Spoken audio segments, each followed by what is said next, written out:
ஒரு ஃபர்ம்ஸை வந்து சூஸ் பண்ணுது. இந்த ஃபர்ம்ஸில் கண்டிப்பாக குழந்தை பிறக்கிறதுக்கு 100% கன்ஃபார்ம் இருக்குது அப்படின்னு டிக் மார்க் போட்டு கன்ஃபார்ம் பண்ணி அந்த ஃபர்ம்ஸை வந்து இதில் இன்செக்ஸ் பண்ணுங்க அப்படின்னு ஆர்டர் பண்ணது இந்த ஆர்டிஃபிஷியல் இன்டெலிஜென்ட்.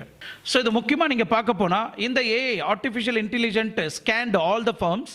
இந்த firms selected finally 1 active farms. So இந்த ஃபார்ம்ஸை நீங்கள் கன்ஃபார்மாக வந்து இந்த கருமுட்டைக்குள்ள இன்செக்ஸ் பண்ணுங்க அப்படின்னு ஆர்டர் கொடு. உலகத்திலேயே ஃபர்ஸ்ட் டைம் கடவுள் தான் சூஸ் பண்ணுவார். இவருக்கு இந்த ஃபார்ம்ஸ் மூலிமா குழந்தை பிறக்கணும் அப்படின்னு கடவுள் தான் முடிவு பண்ணுவார். ஆனால் இந்த இடத்துல ஒரு கம்ப்யூட்டர் தீர்மானிக்குது இந்த ஃபார்ம்ஸில் குழந்தை உருவாகும், இது மூலிமா குழந்தை பிறக்க போகுது அப்படின்னு ஒரு கம்ப்யூட்டர் டிசைட் பண்ணி இன்னைக்கு உலகத்திலேயே the first baby getting ready. இந்த ஃபார்ம்ஸை வந்து லேசர் மூலிமா ஸ்கேன் பண்ணி இந்த ஃபார்ம்ஸை வந்து ஃப்ரீசரில் வச்சு பதப்படுத்தி அதுக்கப்புறமா ஆர்டிஃபிஷியல் இன்டெலிஜென்ட் மூலிமா இந்த